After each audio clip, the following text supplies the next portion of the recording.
izinkan Habib masuk ke semua penjuru Jawa Barat, masuk ke Banten, masuk ke Kidul, masuk ke Pamengpeuk Garut, masuk ke Tasik, masuk ke Cirebon, seluruh daripada tanah Pasundan ini. Karena Habib. Assalamualaikum warahmatullahi wabarakatuh. Habib ini mengklaim bahwa tanah Pasundan adalah milik para habaib. Saya izinkan Habib masuk ke semua penjuru Jawa Barat, masuk ke Banten, masuk ke Kidul, masuk ke Pamengpeuk Garut, masuk ke Tasik, masuk ke Cirebon, seluruh daripada tanah Pasundan ini. Karena Habib keluarga Nabi, karena Habib yang miliki ini tanah. Sungut siap bau bangke, sungut siap bau bangke. Kita ingin dengar bagaimana reaksi masyarakat Pasundan, bagaimana reaksi masyarakat Jawa Barat, masyarakat Banten akan klaim bahwasanya tanah ini, tanah Pasundan ini miliknya Habib. Dengan alasan para Habib itu adalah keluarga Nabi. Ini ada dua hal yang hendak saya garis bawahi. Yang pertama, klaim bahwasanya tanah Pasundan adalah milik mereka. Ini menjadi persoalan tersendiri. Ini fenomena menarik. Ada sekelompok orang yang asal-usulnya merupakan pendatang. Mereka datang ke Indonesia ini dan kemudian numpang, lalu bergaul dengan bangsa Indonesia yang ramah dan welcome kepada mereka. Hingga kemudian terjadi semacam akulturasi budaya di mana bangsa pendatang ini menjadi bagian dari bangsa Indonesia juga. Kita bersaudara, kita saling membantu satu sama lainnya. Tapi tiba-tiba suatu hari, sekelompok pendatang ini malah mengklaim tanah ini adalah milik mereka. Ini sungguh sebuah penghinaan. Ini sama saja merendahkan masyarakat Pasundan, merendahkan bangsa Indonesia. Nah, yang ingin kita dengar bagaimana respon masyarakat Pasundan. Artinya, jangan biarkan klaim ini. Bahkan sebelumnya kita sudah mendengar klaim-klaim yang dilakukan oleh mereka. Mereka mengatakan tanah Jawa ini milik para habaib. Mereka juga mengatakan Indonesia ini dijuluki dengan sebutan Bintu Tarim, yakni anak perempuan Tarim, anak gadisnya Tarim. Ada juga yang menyebutkan Bintu Hadramaut. Indonesia ini anak gadisnya Hadramaut. Jadi kita dianggap anak perempuan lagi. Bahkan menurut bahasa Arab Amiyah, bahasa Arab pasaran, bintu itu bisa diartikan sebagai wanita lajang yang bisa diselingkuhi, wanita yang bisa ditiduri, atau sama saja dengan wanita yang bisa dibayar untuk ditiduri. Artinya memang klaim-klaim yang sudah mereka sampaikan dan terekam dalam ceramah-ceramah mereka, dalam artian tersosialisasikan oleh mereka sendiri, ini merupakan bagian dari merendahkan bangsa Indonesia. Khususnya dalam konteks ini ya tanah Pasundan. Ini mesti ada peringatan dari masyarakat Pasundan. Ini nggak bisa dibiarkan. Kemudian persoalan kedua yang kita garis bawahi dari video ini adalah begitu latahnya mereka mengklaim bahwasanya mereka merupakan keluarga Nabi. Hari ini kita harus lebih tegas bersuara untuk mengatakan Bani Ba'alwi yang menyebut diri mereka sebagai Habib di negeri ini, mereka bukan anak cucu Nabi. Sudah jelas DNA mereka gay, yang sangat berbeda jauh dengan DNA Rasulullah Sallallahu Alaihi Wasallam. Tetapi pengakuan mereka sebagai anak cucu Nabi, mereka gunakan itu semua untuk mengeksploitasi umat Islam dan bangsa Indonesia. Dan ini semua tidak bisa dibiarkan. Memang ini sudah disinyalir oleh Rasulullah Sallallahu Alaihi Wasallam, "Tsumma fitnatu sarra", nanti akan muncul fitnah sarra, dakhanuha min tahti qadama rajulin min ahli baiti, di mana fitnah itu akan keluar dari seseorang atau orang-orang yang mengaku-ngaku sebagai ahlul baitku, kata Nabi, ngaku-ngaku sebagai keluarga Nabi, yaz'umu annahu minni walaysa minni, mereka ngaku-ngaku nyebut-nyebut diri mereka merupakan keluargaku, mereka menyebut diri mereka sebagai keturunan Nabi, mereka menyebut diri mereka sebagai dzurriyyat Nabi, itrah Nabi, mereka menyebut diri mereka sebagai ahlul bait Nabi. Walaysa minni, padahal sebenarnya kata Nabi, mereka bukan keluargaku, mereka bukan dzurriyyatku, mereka bukan keturunanku. Wa innama awliyaiyal muttaqun, karena sesungguhnya semata-mata wali-waliku, keluargaku yang sesungguhnya kata Nabi adalah orang-orang yang bertakwa. Artinya sampai di sini kita jadi paham, untuk bangsa Indonesia pada umumnya yang negerinya telah diklaim, untuk masyarakat Pasundan yang tanahnya sudah diklaim, dan untuk semua umat Islam di Indonesia yang dihadapkan dengan pengakuan ba'alwi bahwasanya mereka merupakan anak cucu Nabi, ini kurang apa? Artinya kita harus bersikap, jangan biarkan ada orang yang mengeksploitasi nasab mulia Rasulullah sallallahu alaihi wasallam untuk memanipulasi kita semua. Apalagi untuk merendahkan bangsa Indonesia, apalagi untuk mengeksploitasi umat Islam yang ada di Indonesia ini. Ini nggak boleh dibiarkan. Ketika kita membiarkan klaim-klaim ini disebarkan oleh kaum ba'alwi, lalu mereka mengorganisir muhibbin-muhibbin yang taklid buta, muhibbin-muhibbin yang mereka manage, yang mereka alahkan, dan mereka kendalikan, yang mereka jadikan kacung oleh mereka semua, lalu kita biarkan begitu saja, maka kita sama saja sudah melakukan dua dosa besar. Dosa yang pertama, kita ikut andil dalam rangka menodai kemuliaan nasab suci Rasulullah sallallahu alaihi wasallam, dan yang kedua, pengkhianatan kepada bangsa Indonesia. Ini sebuah pengkhianatan, tidak boleh kita biarkan. Itulah mengapa para ulama menfatwakan ngaku-ngaku sebagai keluarga Nabi, ngaku-ngaku sebagai ahlul bait Nabi merupakan dosa besar. Sampai-sampai ada 3 hukuman yang disebutkan oleh Imam Malik rahimahullahu ta'ala terhadap orang-orang yang mengaku-ngaku sebagai keturunan Nabi. Yang pertama, yudrabu dorban waji'a, pukul dia dengan pukulan yang sangat keras atau pukulan yang sangat menyakitkan. Kemudian yang kedua, wa yusyahar bihi, viralkan, sebarkan kemana-mana bahwasanya ini sekelompok orang yang ngaku-ngaku sebagai keluarga Nabi. Kemudian wayuhbasu zamanan tawila, penjarakan dia dalam waktu yang lama sampai dia menyadari akan perbuatannya tersebut. Artinya memang berdasarkan fatwa ini, bangsa Indonesia, kaum muslimin pada umumnya harus mendorong pemerintah untuk melakukan tindakan tegas terukur berupa penegakan hukum terhadap orang-orang yang telah mengeksploitasi nasab mulia keturunan Rasulullah sallallahu alaihi wasallam, di antaranya dengan pemidanaan penjara. Alangkah banyak pakar hukum di negeri ini, kita bisa masuk kepada pasal penodaan agama terhadap siapapun yang telah mengaku-ngaku sebagai anak keturunan Nabi.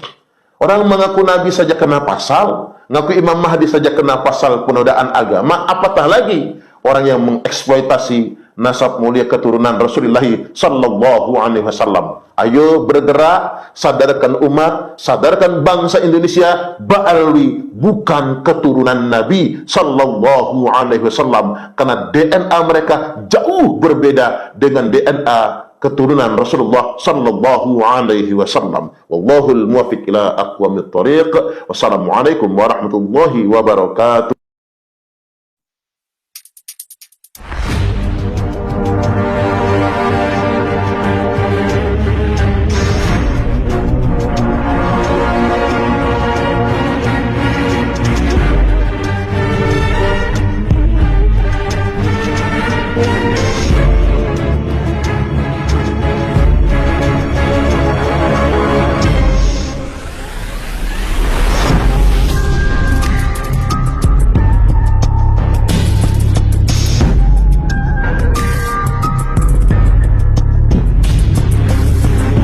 Nah, itu kan nyata benar-benar terjadi.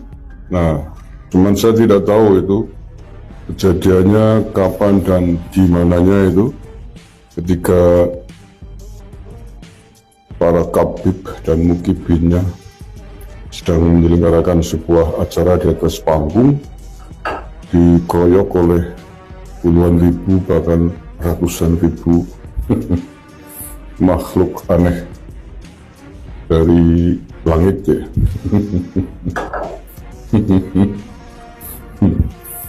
Makhluk yang kalau di Banyumas jenengannya laron. Ya musim hujan begini emang sering-sering laron bertebaran keluar dari sarangnya, keluar mencari sumber-sumber cahaya. Jadi nggak usah ribut ya, Bib. Kabib itu makhluknya Gusti Allah, mungkin kepengen selawatan, kepengen ngaji, ya santai aja dinikmati selawatan bareng gitu ya.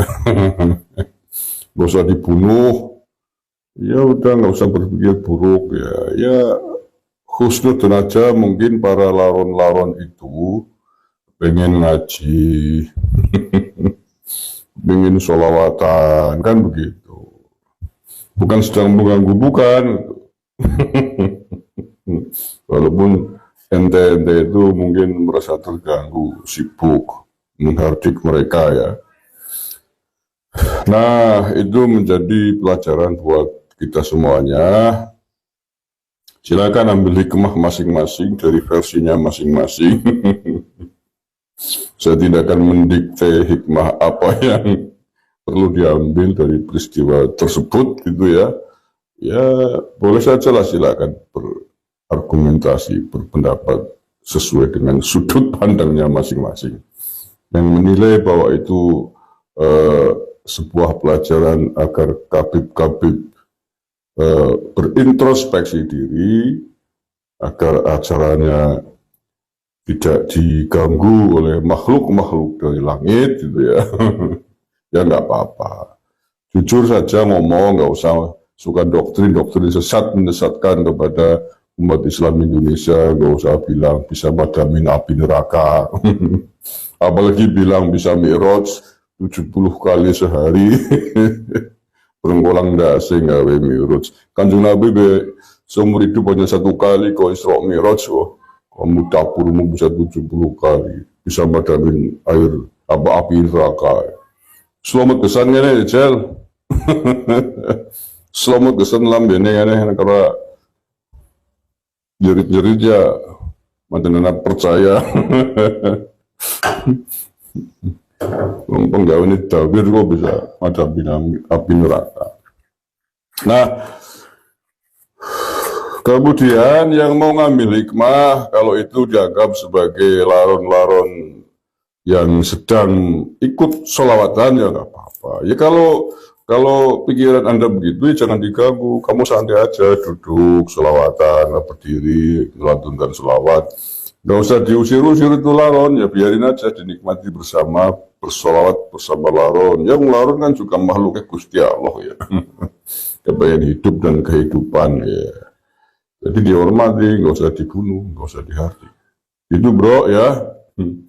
Sekali lagi ini sudah tahun 2025, para kabib-kabib segera introspeksi diri. Kalau memang sudah tidak sanggup lagi membuktikan bahwa kalian adalah putune Kanjeng Nabi, keturunan Kanjeng Nabi, ya sudah lempar handuk putih.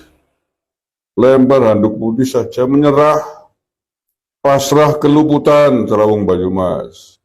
Minta maaf kepada seluruh umat Islam Indonesia yang selama ini didoktrin oleh ente-ente semuanya, siapapun kabibnya, yang lembut, yang tua, yang muda, sing atos, sing keras, sing halus, ya lu ngapura karo masyarakat Indonesia. Minta maaf, selama ini telah membohongi kita semuanya, telah membohongi umat Islam Indonesia, ngaku-ngaku cucu keturunan Kanjeng Nabi. Ternyata sampean semua tidak bisa membuktikan. Dah minta maaf, tidak lagi ngaku-ngaku keturunan Kanjeng Nabi. Kalau itu sanggup kalian lakukan, selesai. Selesai semua. Kalian hidup sebagai warga negara Indonesia yang baik dan benar, tanpa harus diembel-embeli pengakuan sebagai cucune putune Kanjeng Nabi. Silakan hidup beradaptasi sebagaimana layaknya warga negara Indonesia. Mulai duit sing bener, tuturan cilok, tuturan bakso, tuturan kamir, tuturan mie ayam, tuturan lengawangi ya, karena tapi sing lumrah. Lengawangi regane paling 10.000 gitu, oleh 1.000.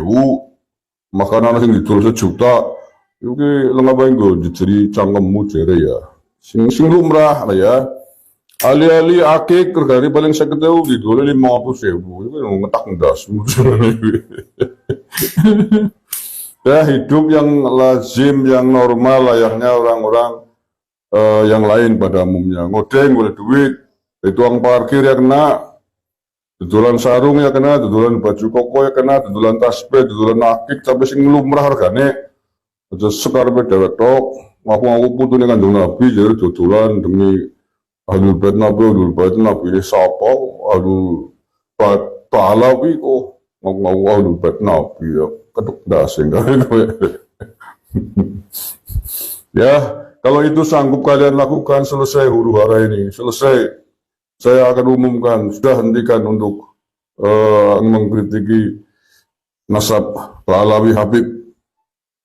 Kalau Anda sudah mengaku salah, mengakui bahwa bukan lagi keturunan Kanjeng Nabi, minta maaf kepada seluruh umat Islam Indonesia. Selesai kalau Anda sanggup melakukan itu. Nah, persoalan kehidupan lain, baik dalam hal sosial, politik, ya sesuai dengan kondisional, sesuai dengan kasus-kasus yang ada. Anda misalkan sudah mengaku salah, mengaku bukan lagi keturunan Kanjeng Nabi, minta maaf, tapi di belakang hari Anda main persekusi, Anda melakukan tindak kriminal, memaksa, jawir, merampok, nyolong, misalkan begitu. Ya itu urusan lain, itu ada pasal pidananya sendiri, ya harus diproses siapapun, apalagi cuma kalian keturunan orang-orang Yaman. Ya, yang di pendel yang caranya. Walaupun sudah tidak lagi mengaku dzurriyyah Nabi, ya itu berlaku bagi seluruh rakyat Indonesia, seluruh warga negara Indonesia, siapapun, ya, yang ngaku keturunan Nabi atau yang bukan. Kalau kemudian melakukan tindakan-tindakan pidana, tindakan-tindakan kriminal, intoleransi, radikalisme, terorisme, korupsi, nyolong bojone wong barang, ya, anaknya wong, ya, di pendel, di pernah sawah kayak bicara. Wis ya, oke baik, terima kasih. Sorry ini 3 hari baru update, ada banyak kesibukan di luar. Terima kasih, assalamualaikum.